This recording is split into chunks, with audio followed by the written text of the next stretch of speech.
Hello everyone and welcome to Superman Homepage Live, brought to you by supermanhomepage.com, the number one Superman fan site in the world. In this our November 13th, 2023 show, we're going to be covering a range of topics, including an update about Superman Legacy. We're going to be talking about what's happening with Season 4 of Superman and Lois. We've got an update on My Adventures with Superman. We've got comic books to talk about and so much more. We're also going to turn to you to ask for your questions and comments on any particular Superman topic you would like to discuss, and to let you know how all that works and how you can get involved in tonight's show. Let me introduce you to my co-host, Michael Bailey. Hey Mike, how you doing? Hey, I'm doing okay. Steve, how are you? Yeah, not too bad at all. Yeah, it's last week we were without lots to talk about, and this week I think we might have too much. In all honesty. Yeah, we've got a full docket, so we'll see how we go. But how do fans get involved in tonight's show? It's really simple. All they have to do is go to supermanhomepage.com/live and click on the Call Now button, and you'll be taken to the green room. We're about halfway through the show. If we are on track, we might take some calls. You can also scan the QR code with your fancy-dancy smartphone there. If you do use the supermanhomepage.com/live on your desktop or laptop and are using an external speaker, please mute that before you actually get on, because that kind of screws everything up because we're on a bit of a delay. And if you're using your smartphone, please use a headset or AirPods or whatever, because the speakerphone just doesn't work. It just doesn't work at all. As simple as that. And if you're a little bit shy and don't want to get on the phone tonight or on the computer to chat with us in person, then feel free to do that via the comments, both on YouTube and Facebook. Michael and I can keep an eye on what you're saying, what you're asking, any questions you might have. We'll react to them as the show goes along, and get involved that way. And you can chat with fellow fans as well who are watching.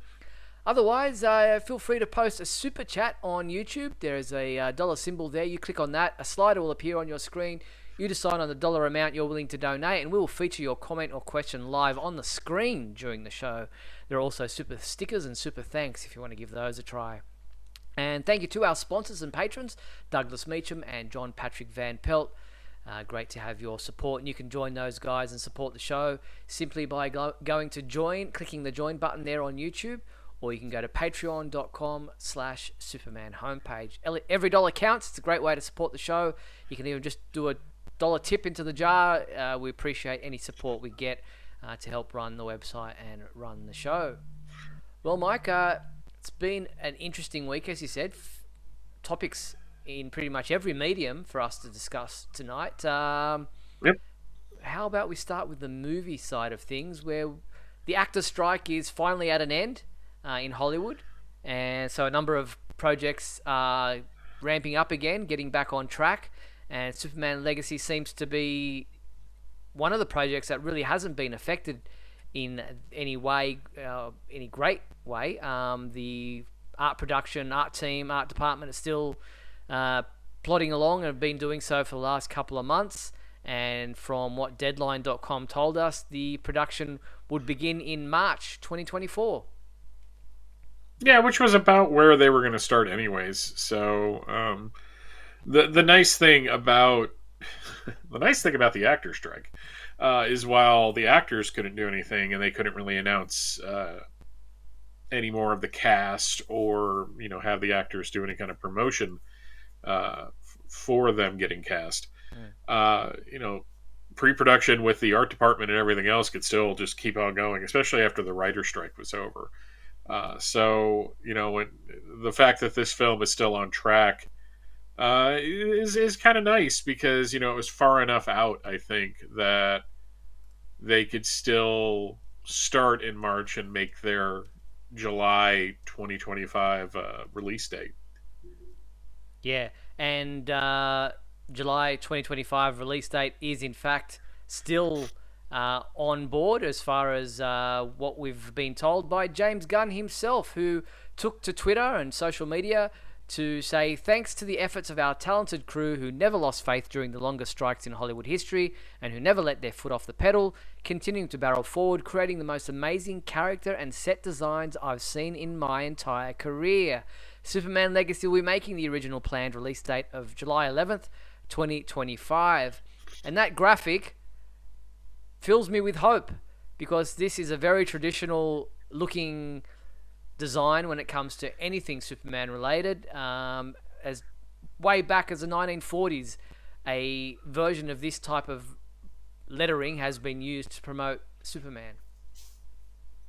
Yeah, who knew that it could trigger so many people? Uh, So true. there was a lot of people upset about this on social media. My favorite comments were the imagine trying to uh, the ones that said imagine trying to promote the film to a very very small fan base and thinking that that's going to make it successful. And I'm like, wow, you lack any self-awareness at all, don't you, sir? I mean, And the ones no, where it was this movie, something about 1978, that promoting this on based on 1978 designs, and I'm like, tell me you don't know anything about Superman by telling me you don't know anything about Superman. It's like this imagery goes. I mean, Superman didn't start in 1978. He's well and truly been around for a lot longer than that, and so has this graphic style of writing. It's like people just, it's frustrating.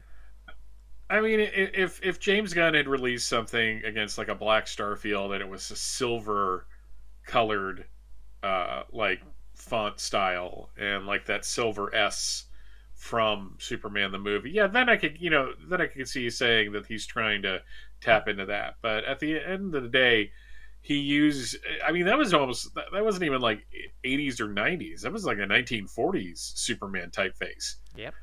for the logo. And I think from everything that has been released from the art department and everything else, is that James Gunn seems to be embracing like the totality of Superman, like the totality of his history. So yeah, it's just kind of fun, just probably just a fun font turned into a thing because that's just how social media works. Yeah, and as Mind the Gap says in the comments, there's nothing indicating that this is going to be the way that they're going to be promoting the film moving forward. Like, this is not necessarily the design they'll be using for the logo or anything like that. It's just their way of putting out July 11th, 2025, only in theaters. And you look at that, and you automatically think Superman. You don't even. Yep, There's no absolutely. wording in there that says anything about Superman or Superman Legacy or anything. Just that style of writing with those colors and that background. It automatically says Superman, and that's the genius of it.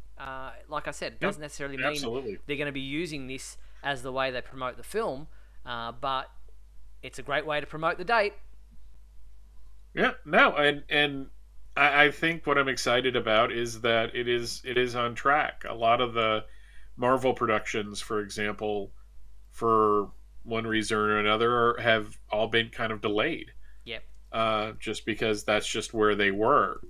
And I think it's because those were in deeper production than this one was. Again, like I said a couple minutes ago, I think that the Superman Legacy benefited from being so far out from being in production that the writer's strike just kind of ate up time that they would have been doing what they ended up doing anyways. Hmm. So, I mean, it's just, these films don't just start filming. There's a lot of work involved. I mean, if you watch, for example, if you watch the behind the scenes stuff from Superman Returns, that was months and months and months of pre-production and the script getting hammered out and costume designs and set designs and set construction and all that. There was a lot to do, and I think them getting to do it and still maintain their release date is probably the best thing for the film. I mean, it gives, if anything else, it gives me kind of hope that this is actually gonna this is actually gonna happen.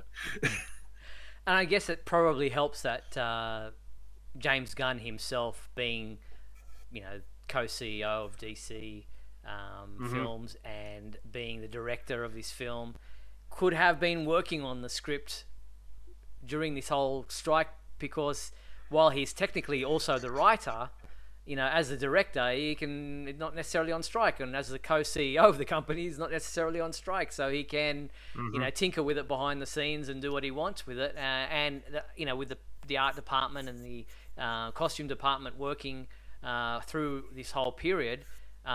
It's great that it might be one of the only films that is actually released in July of 2025, which would be fantastic considering everybody else has been delayed. Yeah, exactly. No, So it could I just be promising times. I think when you look at how this film is being pitched as compared to Man of Steel, and this isn't saying one is inherently better than the other because it always comes down to personal opinion. And some people loved all of the iconography that was coming out of Man of Steel. I certainly liked the S symbol a lot when it was first revealed. But this just seems like they are really definitely going for a more traditional kind of classic feel, but that doesn't mean that it's going to be beholden to any particular era.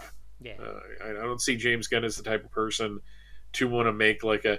I mean, they could be completely snowing us, and it turns into like a 1940s period piece, which I actually think that would be kind of cool too. But still, I don't think that's what they're going to be doing. I would love that. I mean, I know most people wouldn't, but I mean, I think that's when Superman, being a newspaper reporter and all that kind of stuff, that's his bread and butter. But yeah, Yep, it won't be that. I would be surprised, but it won't be that. not at all. No. Okay, so yeah, so looking forward, Superman Legacy. I think now that the strike is over, and as we said, production kicking off in March, reportedly, it's full steam ahead as far as getting bits and pieces of news coming out. We might get to see some costume designs or some set designs. Who knows what they might put forward as promotional material, as little bits and pieces. There might be some more casting announcements coming our way in the near future with any other supporting cast members. I saw kind of off the side, nothing that we could report on, but that some of the producers or some of the people at Warner Brothers started following certain actors all of a sudden, on social media, and you wonder if not, if that's related to people who might start, you might see an announcement as to them being involved in Superman Legacy. I guess we'll wait and see. Yep, gonna be awesome. All right, so we look forward, but we can also look back at what could have been and never was when we received a photo that emerged online of Josh Hartnett's costume test for the cancelled Superman Flyby. Did we talk about this already? No, no. This No. broke afterwards. If it feels like we've talked about it, it's because the private chat was Yes, we did talk about it, but not on this show. very. Was I think this is the busiest the private chat has been in a long time. That is that's Flyby. That I'm just confused by this. I really am. Well, see, I was unsure at first if this was legit, and that's what our discussions when people are asking, "What's this private chat you're talking about?" The Superman homepage staff members, admins, moderators, what have you. We have a Facebook chat that we discuss things and put things back and forth and share ideas and have little tidbits that going on just to make sure that behind the scenes where everything's going hunky dory for the website. And when I saw this emerge on social media, I was like, "What do you think? What do you guys think? Is this legit? Is there any way that we can try to confirm that this is a legitimate photo and not doctored, not a Photoshop job?" Because, like, Josh Hartnett was a lead runner for the role back in 2003 when J.J. Abrams had written a script. As you said, Superman Flyby was what it was known as. But I hadn't heard of him actually testing for the role or auditioning for it. I just knew that he was a front runner back in those days. And I wasn't sure if his head looked a little bit too big for his body in this. He really, I mean, most actors aren't built up when they're auditioning for Superman. That comes after they've won the role. Christopher Reeve being a prime example of someone who was a skinny string bean, I think the word was, that was used when he was auditioning for the role, and yes, he had to bulk up and worked with David Prowse to do that over the months leading up to filming. So it's no surprise that Josh Hartnett, who still looks pretty good shape in this, is not the bulked up Superman that you would expect. But this is the first time I've seen any of this kind of design on the costumes into relation to any of this discussion about these never made films. Yeah, and the thing that kind of struck me first was it, you might go for Kingdom Come, but depending on when this was taken, that might have been when the costume was that way in the comics. Mm. Because from like late 2001 to the end of 2002, he had the black background on the S and the kind of different color scheme there. So I just looked at it. I was just like, because every other Superman audition we've seen from this film, he's in that kind of plasticky outfit. Mm. With all the lights We and saw the dazzling displays. well, no, I'm talking more about the one that like Henry Cavill and Brandon Oh Routh yes, wore, okay, very shiny. with the kind of the smaller S and all that. And Nostalgic Bob Blast says, "Give Josh some deodorant there." Hey, you watch the Christopher Reeve costume test. He is sweating up a storm in that costume. So it's not just Hartnett. I don't think that Hartnett would have been a good fit for the role. That is not to say that he's not a good actor, or that he's not capable of playing beyond what other roles he's done. I just didn't see him as Superman back then. I really don't see it today. It's cool seeing the costume. It's cool seeing kind of the behind the scenes stuff. I think I mentioned either last week or the week before that I've been binging these videos where they kind of trace the kind of evolution of the Superman film from the first like Superman Lives stuff all the way through Flyby up until Superman Returns. And so seeing more of that is kind of cool in that, oh, isn't that interesting? But yeah, when you shared this initially, I was just like, oh, that's kind of odd that it would be the black S, the black instead of the yellow, and the belt and all that. I just think it would have been ironic if he would have ended up playing the character, because he and Ben Affleck were the leads in Pearl Harbor. Yeah. So yeah, that. Yeah, exactly. Yeah, I mean, he has somewhat of the look, facially, with the very chiseled jaw and what have you. But I agree. I don't think he would have been the right choice. And he, in many interviews, went on to say that he was glad that he didn't get it and he didn't want it and what have you. But to do our due diligence behind the scenes, I reached out to costume designer Betsy Hyman, who I believed was working on the project at the time, and asked her if she could confirm or deny whether or not Josh Hartnett had ever donned the costume and if this was a costume that she designed. And she said, I can confirm that I designed a Superman costume for Flyby, but I can't remember if Josh Hartnett ever had the costume on. I don't remember him. I remember some other actors. So, yeah, couldn't confirm whether or not he actually did, but everyone else and their dog reported on this. So there seems to be some legitimacy to the photo. We do know, as I said, that Josh Hartnett was a front runner and supposedly knocked down the role or knocked back the role up to 4 times. That's how desperate they were at the time to cast him in the role. But he said, thank God I'm not wearing the tights, in 2006 when Brandon Routh was cast in the role, which is not a very nice thing to say, but I think we're all happy that we did get Brandon Routh at the time. I really don't understand both Hollywood and the publishers when people say I don't want to do this, and they're like, well, what about this? It's just like, look, if they say no, then maybe they're not the person for it. Yes.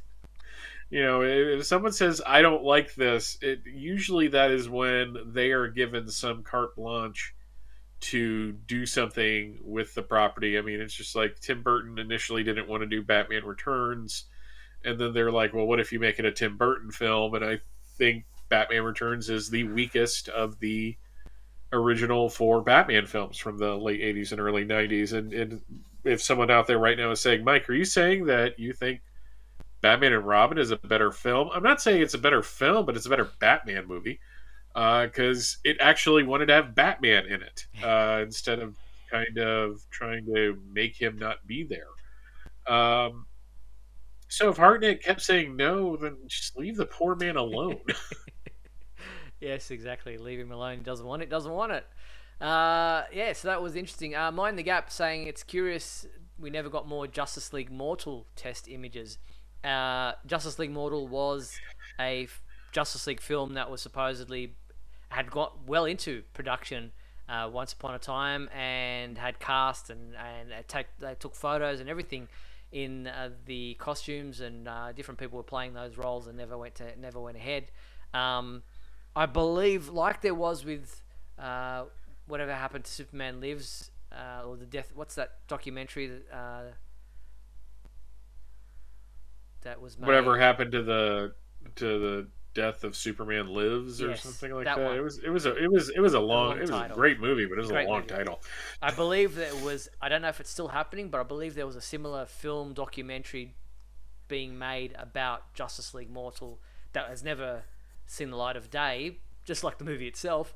But yeah, it'd be interesting to see some of that material be leaked a little bit more. Remember, there was an Australian actress, Megan Gale, was cast as Wonder Woman. I'm Yep. trying to remember who was cast as Superman. Maybe people in the. DJ Fontana, That's it. something like that. If you've seen Shazam, he was the bearded Marvel family member Oh, at the okay. end when all the kids became things. The guy with the full beard, that's the dude that was going to play Superman. He was also Flint in one of the GI Joe in the second GI Joe movie. Um, Short person Yeah. comparatively. Of course, when you're like surrounded by people like The Rock, it's kind of hard to not appear shorter. But I remember seeing him in GI Joe. I think it was Retaliation was the name of the second one. Much better than the first one, but that's kind of a low bar. Um, but I remember seeing him and going, "That's the dude that was going to play Superman." All right, okay. George Miller must have had a plan. Yeah, exactly. I guess you can always do lifts. Catrona was the Catrona, second. thank you, Team B. I don't know why I thought Fontana. I appreciate being corrected. I really do. Yeah, so just I got a quick image if anyone's curious about what that was all about. Let me see if I can grab it and put it in here just quickly to see the image that. There we go. It's a very low res. That's not And the that's one. not Catrona in the No, Superman outfit there. no, that's not. Uh, But that was an image that was yeah, going it's. about. I think the Martian Manhunter one there is kind of funny because if you've ever seen the at least the United States unaired Justice League pilot from the late '90s, where Oh, what's his name from MASH played Martian Manhunter and had a pretty big belly. It looks like that dude's wearing a muscle suit, and mm, that did not look good. no. So Yeah, so there is that. Speaking of people who didn't want to play Superman, in a recent GQ magazine interview, actor Jacob Elordi, who I think is an Australian actor, says that he also knocked back the idea of playing Superman for Superman Legacy. He grew up admiring both Heath Ledger and Christian Bale, who obviously played Batman, but says he couldn't really see himself playing a superhero role and says he was offered the role of Superman, but said that his immediate reaction was, no, thank you, that's too much, that's too dark for me. What? yeah, I didn't understand that at all. My first question, and this is nothing against him, was who is Jacob Elordi? I just and that just speaks more to me not knowing who actors are anymore Yeah. than anything else. I guess if you're not really in a Marvel movie, I'm not going to know who you are anymore. Uh, no, it's just that it's such a weird thing to say, and I've seen some debate as the lights start going out for some reason. Um, Maybe that's the I saw something. ghost of. Oh, he's not dead, so I couldn't say Jacob Elordi's ghost haunting you. Yeah, well, no, I just apparently need to replace the bulb in that thing. Um, but I really want to know what it means, because some of the scuttlebutt on, people talking back and forth on social media was like, well, this is what happens, for what happens, since 2011 with the Man of Steel. Superman's not a dark character, but now he's looked at as a dark character. If he was auditioning for Superman Legacy, then it wouldn't have been dark. It Yeah, doesn't appear to be a dark take on the character. no, and I've got to uh, pull myself up here as thanks to Dinah Guy who says he was offered an audition. Yes, he wasn't offered the role; he was offered an Uh, audition.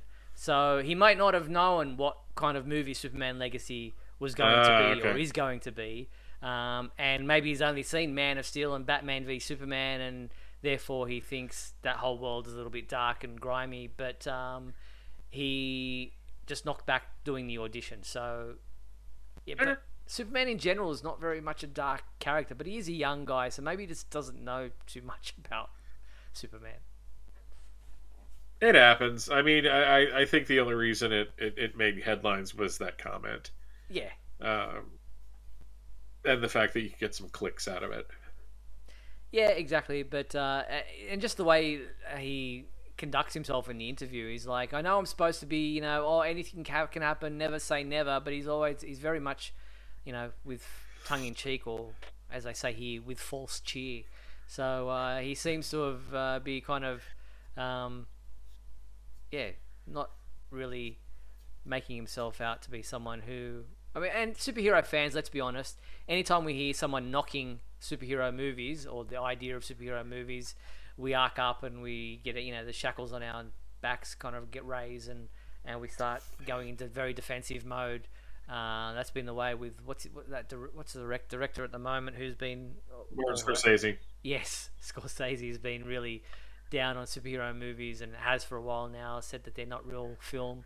But anyway, you're going to anger superhero fans of any generation when you say that kind of stuff.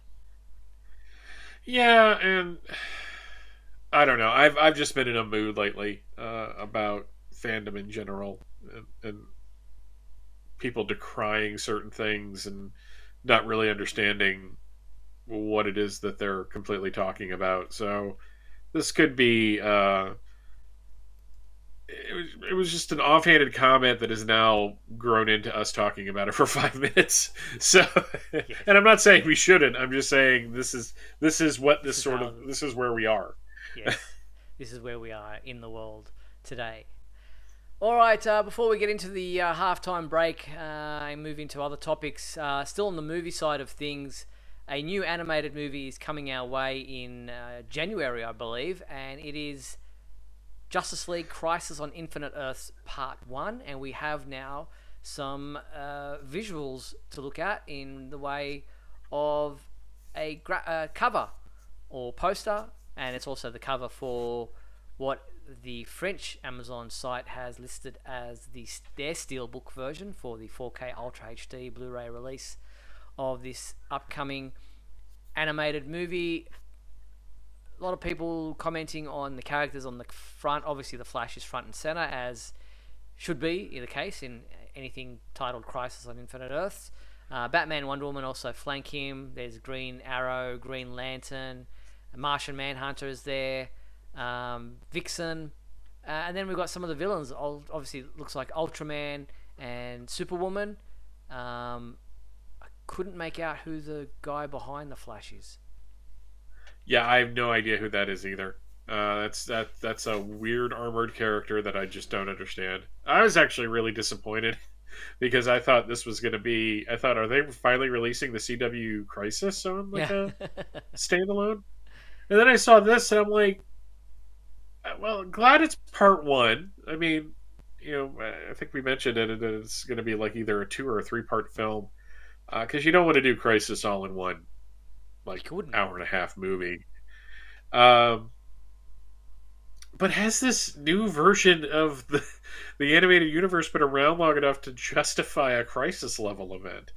Uh, Now, to be fair, I was kind of down on the whole Justice League Dark Apocalypse War movie as the end of that iteration of DC animated films, because anytime anytime where you literally hit the reset button in the story itself, it just seems like, well, what was the point of all the movies that just came out? I mean, it's just like, why where's your emotional investment there? And you just got to break all the toys. And I know some people really enjoy that film. I just I haven't watched it beyond the first time, but I'm just like, really, are we just doing Crisis already? I mean, it just seems really weird, Yeah, and really strange, and I don't know if it has anything to do with the fact that we are moving into a new era at DC Films where the live action films, television shows, animation, and video are all going to be in one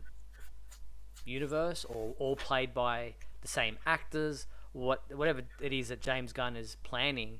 Whether or not this is acting as a way to move into that phase by having a crisis that will then reset it into the new Gunniverse, if you like. the Gun Show verse. We'll just call it that from now on, and maybe it'll stick. We're gonna make fetch happen on this. No, it's just, and it's fascinating. The more I think about the fact that everything's going to be connected, I'm wondering, it's it's got to be played just right.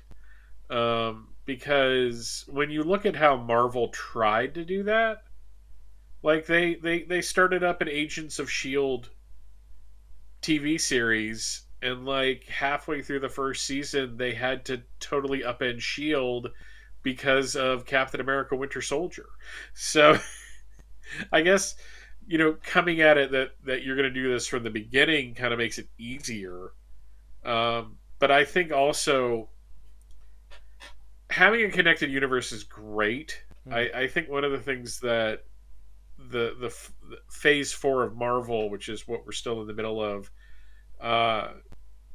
one of the downsides of having so much that's kind of all connected together is that, like, I haven't seen Doctor Strange in the multiverse of Mouth of Madness or whatever it's called.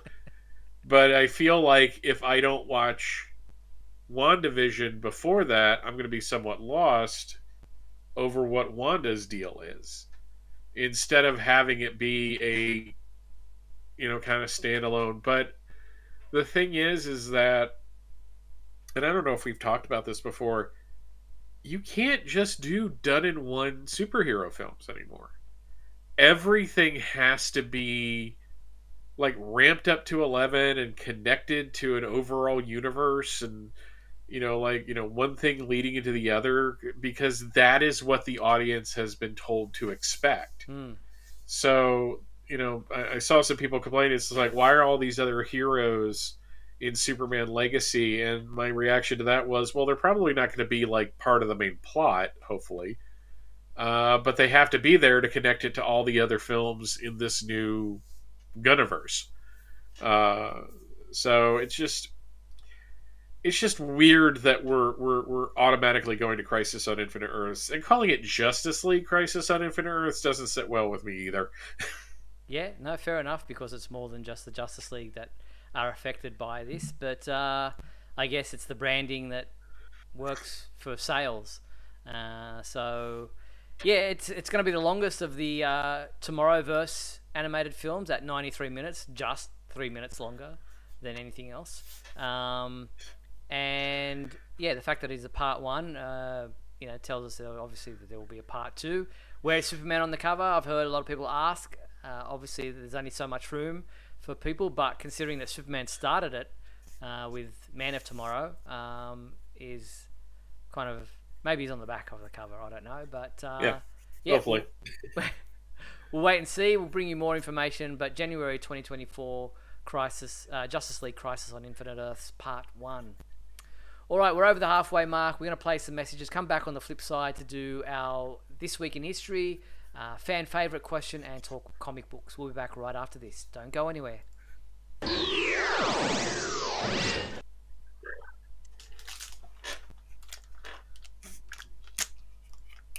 We'll be back in a moment with the exciting climax of today's episode. So stand by.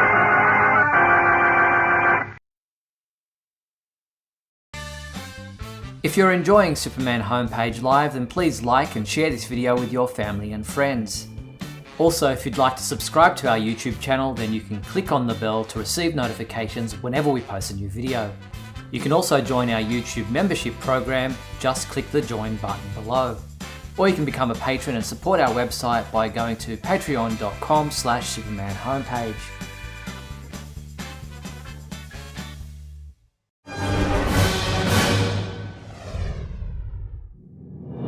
Look, up in the sky. It's a bird. It's a plane. No, it's SupermanHomepage.com, the #1 Superman fan site in the world. SupermanHomepage.com, covering the world of Superman from the 1930s to today. News, reviews, rumors, and reports. SupermanHomepage.com for all your Superman comics, TV shows, movies, cartoons, radio shows, and more. Everything you ever wanted to know about the Man of Steel and more.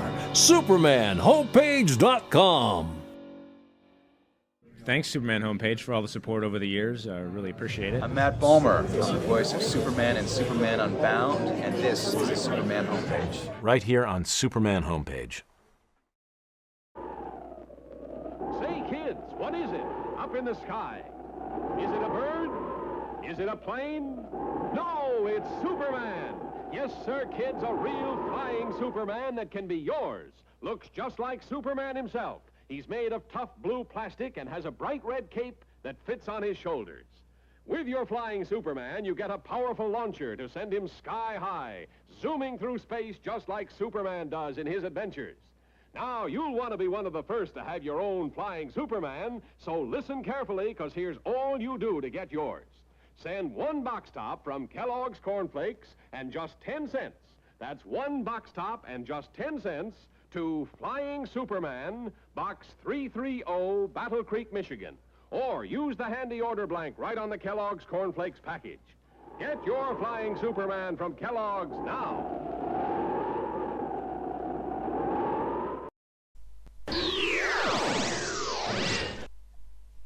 Battle Creek, Michigan. I just wanted to know where that was every time I heard the end of the, or somewhere in the beginning of those radio shows, just like, and setting in the box top and 10 cents is fantastic. That toy would be recalled today as a hazard, poking someone's eye out or something like, you know. I just love how obviously it was a set. I mean, they didn't even bother to like just go outside to a park to film. They just put kids in front of like a painted cloudscape. Yeah. So good. All right, before we get into This Week in History, as I promised, we have an update on My Adventures with Superman Season 2 with Jack Quaid himself, the actor who plays the role or voices the role of Superman in My Adventures with Superman. I'll turn off the crisis stuff. Sorry about that. There he is, wearing a Superman t-shirt. And he says on social media, couldn't have been happier with the response to My Adventures with Superman. Thank you to everyone who watched it. It was an absolute dream to voice this character. We already have a season 2 in the can, so get ready for more at some point. So while not necessarily an update in regards to when season 2 will air, the fact that Jack Quaid has given us his views on playing the character and his thoughts on season 2 coming out, I guess we can look forward to it some point in maybe early 2024. Yeah, I'm kind of glad for that. I'm glad it's we talked about it before, but I'm glad it's getting a second season, because I just didn't want it to end up being like the Ruby Spears animated series, which only had one and a certain number of episodes. So we'll get to see everything kind of play out. I don't know if it has like life beyond the second season. The older I get, the more I'm just like, I don't need something to last like forever.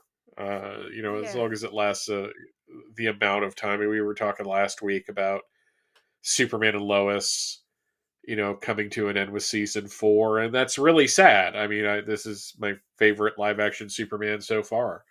Uh, but I'm kind of glad that it's going out on a high note instead of, like just sputtering along. Yeah, so that's just an update there from Jack Quaid on my adventures with Superman, worth mentioning. All right, well, let's move into This Week in History, and here is your intro, Michael.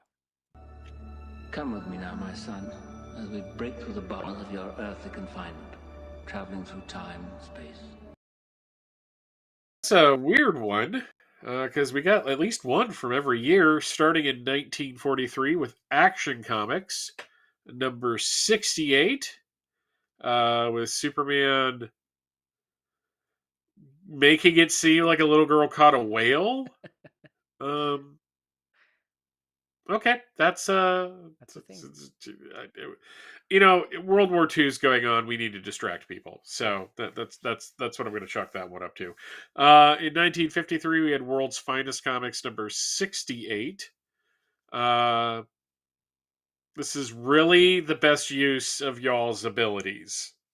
I'm going to keep banging on about this because it's just like, wow. These World's Finest the covers. Silver Age had to happen. Maybe Batman v Superman had a point. 1963, we had Superman's girlfriend, Lois Lane, number 46. I always like covers where people are pointing and yelling at things for absolutely no reason. It's just kind of funny to me. That is also a very fetching outfit that Lois is wearing.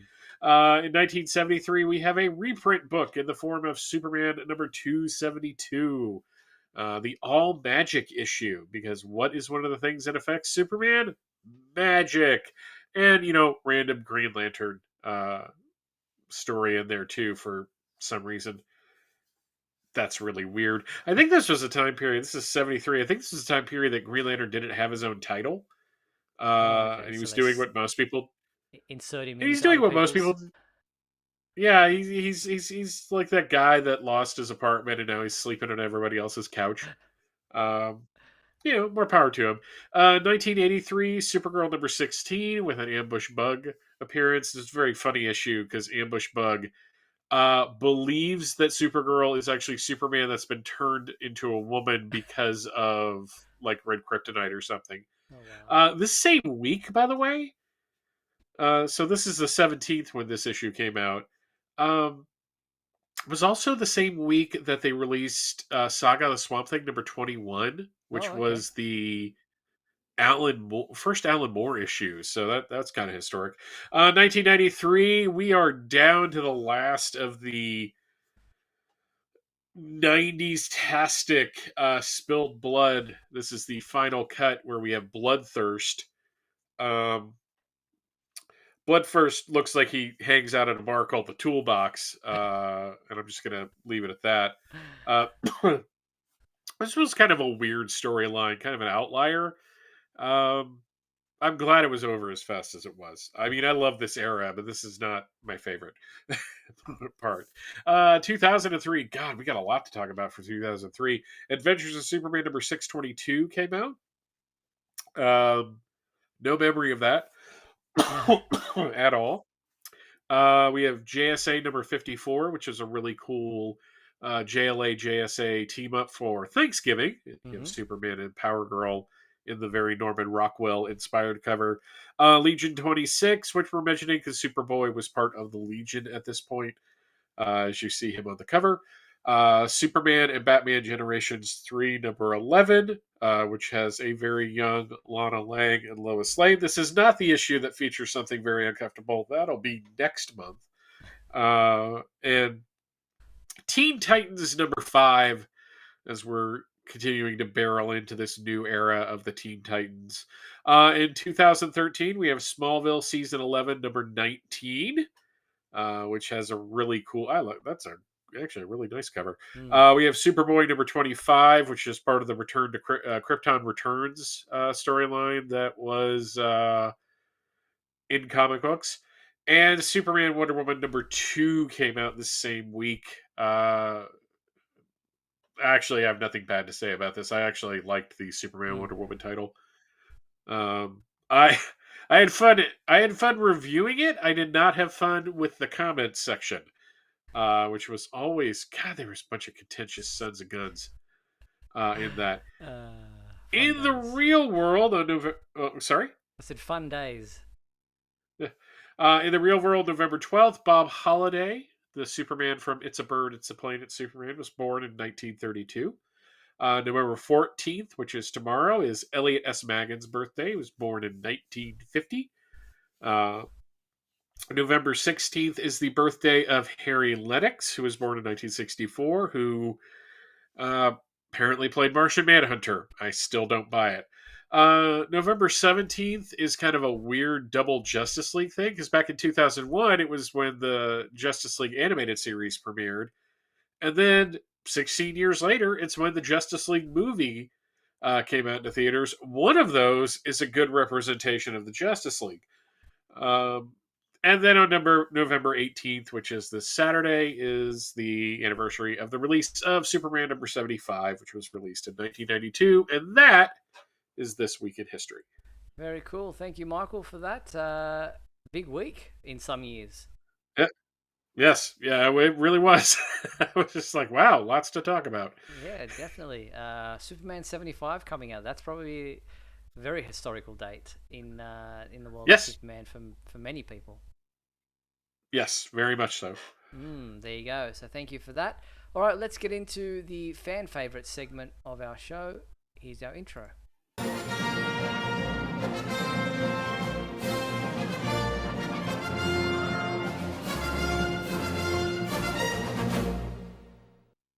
All right, what was our fan favorite question from last week? What is your favorite evil version of Superman? And Chance Bartels wrote, "Evil synthetic kryptonite created Superman from Superman Superman 3 in 1983, portrayed by Christopher Reeve, gets my vote." Yes, very good. Not hard to pick that one, so thank you, Chance, for that. Next up, we had JP Rocho, who said, "My favorite evil Superman would have to be the OG Ultraman of Earth 3, Shoulders for Days." Nothing against Mike Sikowski as an artist, but that's silly. It's a tough act to follow. The first time I ever was exposed to Ultraman was in Crisis Number 1. It was drawn by George Perez, so that's a hard act to follow. Alexander wrote, "My favorite evil Superman is the Justice Lord Superman introduced in the Justice League animated cartoon in the episode A Better World in 2003. Actually, it was November 2003, so 20 flipping years ago. I enjoyed Evil Superman, meaning Superman turned evil or evil version of Superman like Ultraman. I'm well aware that the production team initially wanted the crime syndicate and couldn't use it, but what they came up with is, to my opinion, so excellent. What got me hooked was about J-Lord, almost like Edgelord Superman, is the gray, nuanced personality. The fact that he isn't that clearly the villain. His morality is gray. And that outfit, the fact that they all have the same uniform. To me, he seems to be a far better nightmarish vision of what Clark could be than another evil Superman." Very good. Well, what's thank going you. on? Thank you very much, Alexander. And next up, we had Ryan Ignatius Pratt, who also said that his favorite evil version of Superman was the evil Superman that Clark Kent fights in Superman 3. But he also says that the authoritarian version of Superman in the Superman the Animated Series episode Brave New Metropolis was also pretty interesting. So I guess one of those two might be my favorite if I had to choose, he says. There you go. Do you have a favorite version? Absolutely. Why you said Ultraman? I don't know. Ultraman's kind of cool. I always like evil opposites. I kind of liked how they fleshed out the evil Superman from Superman and Lois in the one-shot comic book, just to kind of show why he ended up being the way he was. So that was kind of cool, but I don't know. I'm kind of done with evil Superman. Yeah. In all honesty, You and me both. But yeah, Ultraman is always an interesting character study whenever he appears in the comics. So that would be my choice as well. So thank you to everyone, to Ryan, to Alexander, to JP and Chance who wrote in for the fan favourite question. What is our new fan favourite question for this week, Michael? What is your favorite Superman vehicle, and why is it the conversion Matrix coupe from the 1995 Kenner line? Very good, yeah. So what is your favourite Superman vehicle? There have been a number over the years. Let us know which is your favourite by using the email address at the bottom of your screens, info@supermanhomepage.com. While he doesn't need a vehicle per se, there have been a few over the years in different versions in the comics, in animated shows, what have you. Let us know what your favourite version is using that email address, and we'll show and talk about those when we return to this segment next week. Very good. Have it. All right, let's get into the comic book side of things. I haven't read it yet, but Superman 78, The Metal Curtain #1 came out this past week, the first of a 6-issue miniseries that follows on from where the previous Superman 78 series left off. It was reviewed by our good friend Mark Lax, who usually joins us on the show. But have you had a chance to read this one yet? I have not either. It's been so crazy at work and all that that I just haven't had a real chance to sit down and read much of anything. Actually, I'm kind of looking forward to this more than the last one, though, which I also still haven't read. It's sitting on my iPad waiting for me, and that's because, as much as I thought the last one looked really cool, just seeing all the images that were just basically them, tracing or recreating images from the films, this actually seems to be doing something a little more interesting than just like, well, what if we had Brainiac? This seems like kind of a cooler, neater story. Yeah. So Mark, who isn't with us this week, Nostalgic Pop last asked where he is. He hasn't joined in this week's show, but he's ducking us.